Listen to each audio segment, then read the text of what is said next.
이 아침에는 저희들이 고난과 고난에 대한 지혜에 대한 말씀을 함께 나누고자 합니다. 어, 기독교 서점을 종종 갑니다.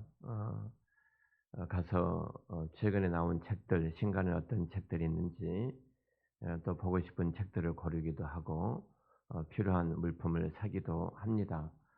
어느 날 이 기독교 서점에 갔는데 단골처럼 다니니까 어느 점잖은 한 할머니가 이제 책을 사러 오셨어요. 권사님이신 것 같아요. 이렇게 저렇게 둘러보시더니만 이제 카운터 가셔서 이렇게 묻더라고요. 혹시 이렇게 육체적인 질병으로 참 힘든 분이 계신데 그분에게 이렇게 선물할 책이 있다면 소개해 주십시오. 이렇게 말씀을 하더라고요. 저는 이제 옆에서 듣고 있었죠. 그랬더니 인제 그 점은 이런저런 이야기를 하다가 거기 목사님이 계시니까 "한번 물어보세요." 그래요. 제가 인제 그 책임을 제게 맡겨서 제가 그 권사님하고 나이 드신 그 권사님하고 이야기를 하게 됐습니다. 어떤 책을 이렇게 소개해 드릴까 하다가 제가 먼저 물었어요. "그분이 얼마나 유중하십니까?" 이렇게 물었습니다. 그러고 나서 제가 인제 한 책을 소개했는데 고통이라는 선물 이런 책이 있거든요. 고통이 주는 선물과 유익이란 책이 있는데 그 책을 좀 이렇게 선물해 드리면 굉장히 하나님의 말씀에 대한 위로도 받을 것이고 큰 신앙적인 유익을 얻게 될 것입니다. 이렇게 인제 제가 말씀을 드렸어요. 그랬더니 "아이 지금 고통당한 사람한테 고통이라는 선물을 책을 선물하면 되겠어요?" 이런 투로 말씀하시면서 그냥 다시 전문하고 이야기를 하시더라고요. 너무하다는 거죠. 그런 선물. 아니면 신유, 치유 이런 책을 원하셨던 것 같은데 제 말이 이렇게 안 들렸던 것 같습니다. 사실은 우리가 어 이 고난이라는 것이 도대체 하나님의 경륜과 그 계획 속에 어떤 하나님의 뜻이 있는가 우리는 다 이해를 하지 못합니다.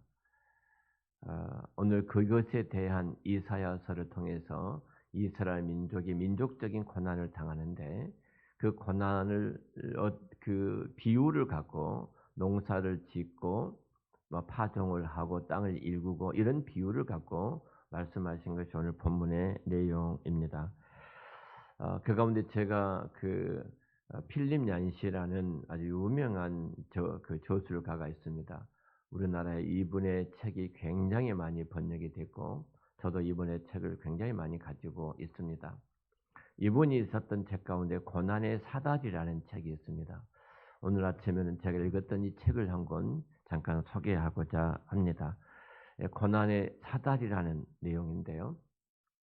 사실 이분이 수없이 많은 사람들이 질문을 하지요.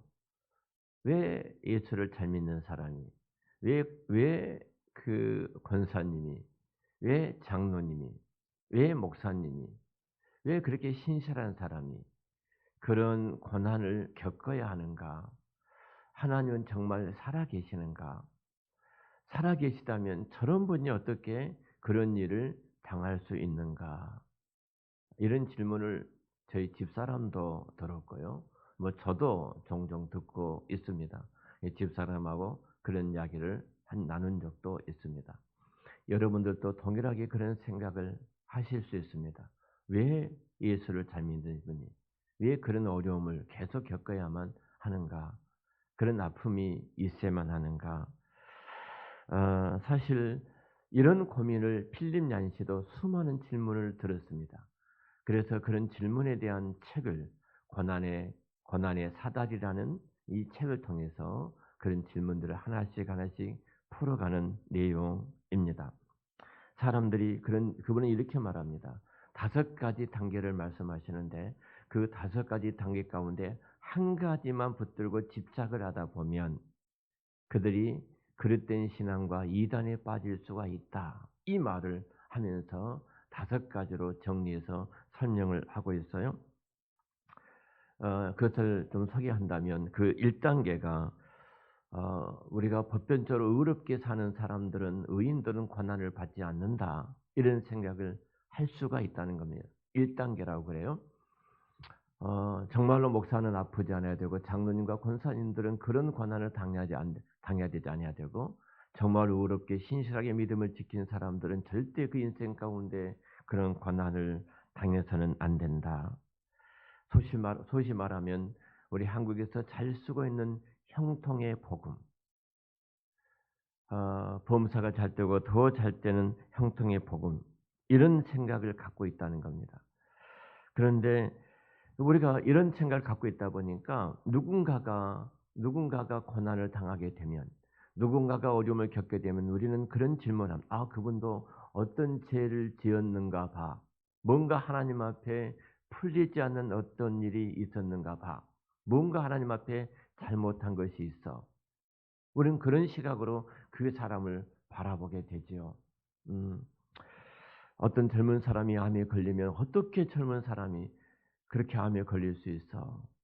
우리는 그런 생각을 우리도 모르는 사이에 가질 수가 있거든요. 분명히 성경에서도 그렇게 유추할 수 있는 많은 성경의 내용들이 있습니다. 시편 1편 3절에 보면은 복 있는 사람은 그의 만사가 형통한다고 분명히 말씀하고 있기 때문에 우리는 이 형통이라는 단어가 그 인생 가운데 아무런 어려움이 없이 모든 일이 잘 풀릴 거야 이렇게 생각하는 사람. 그리고 때게 조금은 고난과 힘든 일이 내게 다가온다면 우리는 쉽게 그분은 무슨 잘못한 것이 있어. 뭐 11조를 떼먹었다든지 누구를 속였다든지 분명히 하나님 앞에 어떤 죄를 지었기 때문에 그가 고난을 당하는 거야. 이렇게 접근하시는 분들이 있습니다.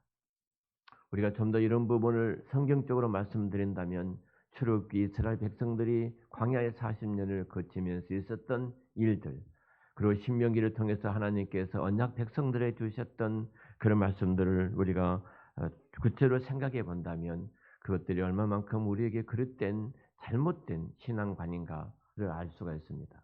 이것이 1단계 신앙, 1단계 고난의 사다리 가운데 생각하는 사람들의 어떤 관이라고 이야기를 합니다. 그리고 2단계는 선한 사람들은 고난을 견디고 궁극적으로 그 고난에서 우리는 구원을 받게 된다는 것입니다. 분명히 고난을 받을 수 있어. 그러나 그런 고난으로부터서 건짐을 받게 될 것이야. 근데 우리는 성경은 분명히 또 고난을 당하지만 그 고난으로부터서 건짐을 받지 못하는 수많은 사람들을 만나게 됩니다.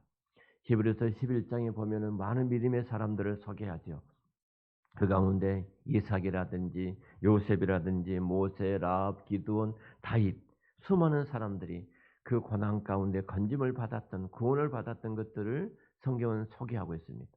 근데 동일하게 그 히브리서 11장, 12장에는 신실한 믿음의 수많은 사람들이 그 고난 가운데 건짐을 받지 못하고 어떤 사람은 톰으로 켬을 당해서 죽임을 당하기도 하고 끓는 기름 가마속에 던짐을 받고 순교하기도 하고 어제 우리 집분자 훈련원에 특강을 하신 분이 계셨어요. 이분이 문성한 장로님이라고 여러분 잘 아는 삼양사 대표로 계셨던 장로님이 특강을 하셨습니다. 근데 이분이 이 특강을 선배 장로로서 후배 장로 되실 분들에게 특강을 하는 거예요. 근데 이런 말씀 하더라고요. 장로님들이 가는 잘못된 가장 큰 관은 하나인데 견제와 균형, 당에 들어가서 늘 견제하는 것, 목사를 견제하는 것, 그리고 어떻게 하면 또 견제 속에서 견조를 비치지 않고 균형을 잡아야 될 것인가. 이것이 보편적인 성도들의 생각인데 단 한 번도 성경은 견제와 균형이라는 단어가 등장하지 않습니다. 성경은 순종과 질서라는 단어가 등장합니다. 이 말씀 쭉 하시더라고요. 쭉 하시면서 같은 장로님 가운데 한 분이 큰 그 자녀가 이렇게 진짜 장애를 갖고 있는 자녀가 계신다고 그래요. 근데 늘 그런 아픔만 여겼다고 그래. 아픔만. 얼마나 아플까? 얼마나 아플까? 공감을 하지만 그 깊은 곳까지 공감을 하지 못했다고 그래요. 이 장로님께서는 그 자녀가 집 밖에 나가지도 못하니까 제가 그 장로님을 압니다. 여러분 혹시 고려병원이라고 둔천아파트 앞에 있는 그 원장님이셔요. 이 장로님의 자녀가 이 질환을 갖고 있어요. 집 밖에 나가지도 못해요. 그러니까 몸도 굉장히 큰 거구입니다. 거구예요. 근데 유일하게 장로님이 이 아이를 위해서 해줄 수 있는 일이 무엇인가? 이야기를 쭉 어디 강의하신 장로님이 하시더라고요. 일주일에 한 번, 두 번씩 차에 싣고, 차도 큰 차가 필요하다고 그래요.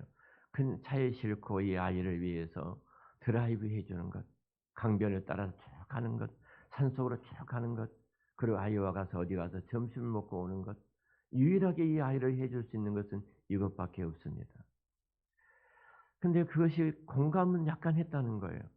근데 그런 일들을 쭉 촬영을 해서 한번 비춰주는데 같이 통곡하면서 울음을 울었다. 그것이 우리 인간의 한계다. 우리가 알면 얼마나 알겠느냐. 근데 우리가 뭘 안다고 견제를 해. 성경은 그렇게 말하고 있지 않다. 고난이라는 것도 동일하게 마찬가지예요. 여러분, 하나님께서 우리의 교만함을 견제하기 위해서 고난이라는 선물을 주신 것이 결코 아닙니다. 나의 어떤 뭐를 꺾기 위해서 주신 것이 결코 아니에요. 그리고 반드시 내가 너를 그곳으로부터 건져내리라. 성경은 그렇게 말하고 있지를 않아요. 어떤 분은 건짐을 받으신 분도 있습니다. 어떤 분은 그 고난으로부터서 건짐을 받지 못하신 분도 있습니다. 그러나 이것도 2단계의 정답은 결코 아니라는 겁니다. 그리고 필립 얀시는 3단계를 이야기합니다. 그 3단계, 제가 계속해서 요즘 쓰고 있는 단어 가운데 로마서 8장 28절을 이야기합니다. 모든 것이 합력해서 선을 이룬다. 하나님을 사랑하는 자, 그 뜻대로 부르심을 입은 자들에게는 모든 것이 합력해서 선을 이룬다. 여러분, 여기 모든 것이라는 단어가 8장의 앞부분입니다. 제가 오는 주일날 이 본문 가지고 저 말씀을 동일하게 8장을 가지고 준비를 하고 있습니다만 앞부분이에요. 환난이나 공고나 핍박이나 기근이나 적신이나 위험이나 칼이나. 여러분, 바울은 이 모든 것을 견뎌냈습니다. 핍박과 환난과 그리고 적신이나 위협이나 칼이나 기근이나, 그리고 이 모든 것에 대해서 희생을 당했습니다. 이 모든 것에 대해서 구원을 받지를 못했습니다. 그러면서 성경은 막 이 모든 것이 하나님을 사랑하는 자, 그 뜻대로 부르심을 입은 자들에게는 합력해서 선을 이뤘다.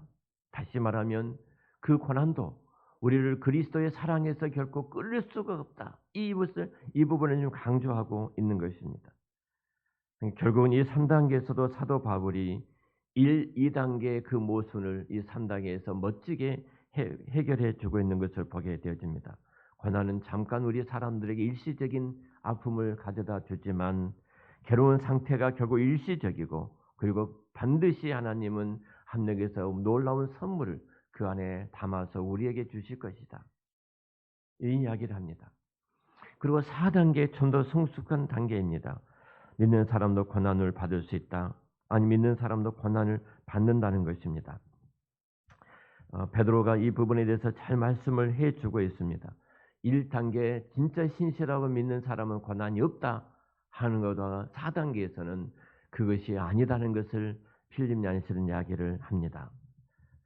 그분의 자체를 따라가는, 그리스도의 발걸음을 따라가는 모든 그리스도인들에게는 그래 동일하게 그리스도처럼 고난을 당할 수 있다는 것입니다.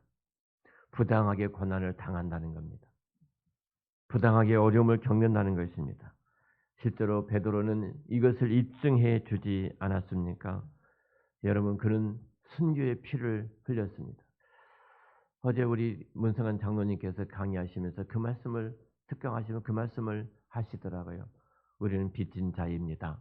바울에 대해서 쭉 빚진 자에 대해서 말씀을 하시고, 그 다음에 우리는 또 우리가 살아온 지금 삶의 현장에 어떤 빚진 자인가 말씀을 가르치고, 지금까지 수많은 목사님들 통해서 우리가 이 자리에 오기까지 말씀을 듣게 하시고 가르침을 받게 하는 목사님들께 빚진 자입니다. 그리고 우리는 또 우리 성도들에게 빚진 자입니다. 근데 가장 중요한 한 단어를 말씀하시더라고요. 그 중에 같이 장로를 되지 못한 그분들에게 우리는 빚진 자입니다. 어느 4,000명, 5,000명 된 교회는 7명, 8명밖에 장로가 되지 못하기 때문에 수없이 장로의 후보들이 있지 않습니까? 어느 교회는 60살 이상 넘지 않냐면 장로가 도무지 자격이 주어지지 않는다.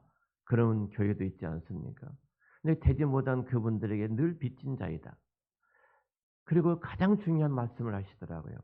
사도 바울이 그랬던 것처럼 헬라인이나 야만인이나 그리스도를 대적하는 자들이나 이 모든 자들에게 우리는 빚진 자들입니다. 바울이 그랬습니다. 우린 지금 내가 살아가는 이 땅의 모든 사람들에게 빚을 진 자입니다. 이 이야기를 하시면서 빚진 자의 마음을 갖지 않는다면 우리는 건강한 그리스도, 건강한 장로의 직을 감당할 수 없습니다. 장로가 계급처럼 내가 이 자리에 있으니까 이것 해라 저것 해라 본을 보이라고 말씀했지 명령하라고 말씀하지 않았습니다. 쭉 이 말씀을 하시면서 강의를 해주시는데 참 감동이 되어졌습니다. 분명한 것은 그 가운데 하나를 말씀하셨어요. 우리는 순교의 피에 빚진 자입니다. 그냥 우리가 이 자리에 있는 것이 아닙니다. 아펜 설교를 비롯해서 수많은 믿음의 선교사들이 그들이 자녀들이 그들의 부모가 그리고 그 당사자들이 이 땅에서 피를 흘렸던 그 피 흘림 때문에 우리가 예수를 믿고 이 땅에 교회가 세워지고 하나님의 자녀가 된 빚진 자라는 사실을 한순간도 잊어버린다면 우리는 큰 잘못을 범하고 있습니다. 이 말씀을 하시더라고요. 사실 어찌 보면은 우리는 수많은 순교자들이 흘렸던 그 피의 복음으로 우리가 이 자리에 왔습니다. 여러분 그들이 흘렸던 피가 여러분 그들이 당했던 고난과 고통이 헛된 것이었습니까? 결코 성경은 그렇게 말하지 않습니다. 그 고난을 통해서 또 다른 한 열매를 하나님은 맺게 해 주셨습니다. 한 알의 미랄이 땅에 떨어져 썩어 죽어짐으로 말미암아 또 어떤 곳에 아름다운 꽃이 피어지고 또 어떤 곳에 수많은 열매들이 맺혀진 그 아름다운 모습을 보지 않습니까? 분명히 고난은 필름이 안시는 그런 열매, 그런 꽃들이 또 피어가고 있음을 이야기합니다. 5단계 이렇게 이야기합니다. 고난을 대수롭지 않게 여긴다 이 말을 하는데요. 사도 바울이 빌립보서 1장에서 그 기쁨의 단어를 가지고 말씀을 하지요. 사실 어찌 보면은 가치관이 완전히 바뀐 것을 이야기합니다. 사도 바울이 감옥에 있습니다. 고난을 당하고 있습니다. 그리고 수많은 핍박과 박해 속에서 전도자의 사명을 다하지 못하고 감옥에서 감옥 밖에 있는 빌립보 성도들에게 편지를 쓰고 있습니다. 그 편지를 쓰는 내용 가운데 가장 중요한 단어가 기뻐하라는 단어입니다. 어떻게 그럴 수가 있겠는가? 하나예요. 가치관이 바뀌어졌기 때문에. 자, 고난의 5단계 사다리를 그렇게 이야기를 합니다. 고난이 선한 결과를 너무나 많이 낳았다는 사실입니다. 우리가 어떻게 보면은 사도 바울은 따돌림을 당하고 가난과 배고픔과 굶주림과 바다와 강과 수많은 위협 속에 살아왔습니다. 동족들의 위협도 있었고 이방인들의 위협도 있었습니다. 그러나 사도 바울은 그런 수많은 고통과 이런 것들은 관심사가 아니었어요. 그의 관심사는 하나였습니다. 바로 이 일을 통해서 그리스도의 복음이 증거되고 있는가? 이 일을 통해서 하나님의 영광이 나타나고 있는가? 고난의 최종적인 단계는 이 일이 하나님께 어떻게 영광을 드러내고 있는가? 그 하나님을 기대하면서 사도 바울은 그 길을 걸었습니다. 다시 말하면 내가 먹어도 내가 마셔도 내가 살아도 죽어도 그리스도를 존귀 여기는 것, 이것이 사도 바울의 최종적인 목적이었던 것처럼 어떤 상황에서도 그리스도의 영광이란 그 두 단어를 갖고 사도 바울이 살았던 것처럼 바로 고난은 우리 인생의 전반적인 모든 가치를 변화시켜 우리가 이해하지 못하고 생각하지 못한 새로운 세상을 살아가게 하는 것, 이 이야기를 필립 얀시는 이야기합니다. 고난은 기쁨이다. 이렇게 결론을 내립니다. 저는 여기에다 한 가지 더 덧붙여서 여러분의 결론적으로 말씀을 드리고 싶습니다. 바로 그것은 고난은 유익입니다. 고난은 축복인 줄로 믿습니다. 우리가 고난을 당하지 않냐면요, 내가 사람은 보고 싶은 것만 보는 타락된 재성과 본성을 갖고 있습니다. 그 이상의 것을 절대로 보지 못합니다. 학생들이 여기에 머물러 있다면은 그 학생들이 신앙과 믿음의 성장을 가져오지 못할 것입니다. 이 고난이라는 것은 내가 보지 못한 것을 보게 되고요. 내가 깨닫지 못한 것을 깨닫게 되어지고, 내가 지금까지 어리석게 붙잡던 하찮은 것들을 놓고 그 누구도 붙잡지 않는 가장 영광스러운 것을 붙잡게 하는 그런 자리로 우리 이끌고 가는 가장 유익된 선물이 이 고난입니다. 그래서 시편 119편 71절에 이렇게 말합니다. 고난 당한 것이 내게 유익이라. 이로 인하여 내가 주의 율례를 배우게 되었도다. 75절에도 여호와여 내가 알거니와 주의 판단은 의로우시고 주께서 나를 괴롭게 하심은 성실하심으로 말미암음이니이다. 여러분, 결국은 고난은 내게 유익이라고 시편 기자는 고백합니다. 시편의 3분의 1 정도가 고난당한 성도들의 하소연이고 아픔의 고백입니다. 그리고 궁극적으로 그 고난의 앞에서 그 고백하고 하소연을 올려드렸던 그 시편의 기자는 그 이후에 그 고난을 통해서 119편 71절에 고백했던 것처럼 내게 유익히 했습니다. 그리고 하나님을 찬양하는 것으로 바뀌어진 것을 보게 되어집니다. 우리 고난당한 힘든 우리 교회 성도들이 많이 있습니다. 우리는 그것이 아무리 우리가 이렇게 말할지라도 어떤 것으로도 이해가 되지 않습니다. 근데 성령님께서, 우리가 믿는 성령님께서, 이 자리를 우리 이끄신 성령님께서 그의 심령을 터치하는 순간, 그의 심령을 어루만져주는 순간, 여러분 그 고난이라는 것이 그 내 인생에 있어서 얼마나 큰 복인가. 이어령 박사는 여러분 잘 아신 것처럼 암으로 투병을 하셨어요. 근데 그런 암으로 투병하시면서 그 죽음이란 이 두 단어를 그대로 받아들였습니다. 그리고 글을 쓰시면서 하나님이 내게 주셨던 죽음이라는 선물이 가져오는 유익이 무엇인가를 글을 써가셨어요. 얼마나 고통스러웠겠습니까? 얼마나 힘들었겠습니까? 그리고 그는 이런 말씀합니다. 이 고난은 죽음에 저 넘어 있는 새로운 세계를 보게 하는 선물이었습니다. 그런 고백을 합니다. 여러분, 우리가 힘든 성도들이 지금 주저앉을 수밖에 없는 아픔이 있지만 저와 여러분의 기도를 통해서 또 그분들의 기도를 통해서 성령님께서 찾아가셔서 고난이 유익이었다. 그분들이 보지 못한 것을 보게 하시고 깨닫지 못한 것을 깨닫게 하시고 성령 하나님께 직접적인 손을 대심으로 어루만져 주심으로 그분들이 하나님의 치유되든 치유가 되지 않든 고침을 받든 고침을 받지 않든 이 모든 것을 하나님 주권이 있습니다. 지금 이 부분에 대해서 이사야가 이야기합니다. 어떻게 우리가 하나님이 행하신 일들을 알 수가 있겠느냐? 알 수가 없다는 겁니다. 근데 분명한 것은 그 속에 지혜로우신 하나님이 가장 우리를 좋은 길로 이끌고 가고 계심을 지금 말씀을 하고 계십니다. 우리는 그 하나님을 믿기에 오늘 또 감사함으로 이 고난에 대해서 주시는 축복을 우리가 깨닫고 눈으로 보고, 사실은 여러분 우리가 욥이라는 사람이 얼마나 많은 복을 받았습니까? 당대의 동방에서 최고의 부자의 지위에 오를 정도로 부를 누리고 있었습니다. 10남매 아들 7명에다 딸 3명이 그렇게 아름답고 그렇게 든든한 자녀들이었습니다. 수많은 종들을 거느리고 있었습니다. 이 세상에 부러울 것이 없이 모든 것을 소유한 자였습니다. 그런 하나님을 알았습니다. 그분께서는 하나님을 의지하고 그 자녀들이 생일을 다칠 때마다 모두가 함께 모여서 생일 감사 예배를 드리고 우리가 범죄 자리에 가지 않도록 기도했던 사람이 욥이었습니다. 이 복들이 하나님을 주신 것을 깨달았습니다. 그런데 고난이라는 거대한 물결이 찾아올 때 그 고난 속에서 마지막 욥은 이렇게 고백합니다. 하나님, 내가 이전에는 내 머리로만 하나님을 알았습니다. 그런데 이제는 내가 눈으로 보게 되고 내가 귀로 듣게 되고 그 하나님을 내가 손으로 만진 바가 되었습니다. 여러분, 이 땅에서 하나님을 내가 눈으로 본 것처럼 하나님의 그분의 음성을 내 귀로 듣고 내 손으로 만진 바 되는 것처럼 이 땅에 큰 복이 어디가 있겠습니까? 내가 그 복을 얻게 되었습니다. 이와 같이 욥의 이 놀라운 복이 고난당한 우리 한 사람 교회 모든 성도들에게 함께 임하시기를 우리 주의 이름으로 축원합니다. 기도하겠습니다.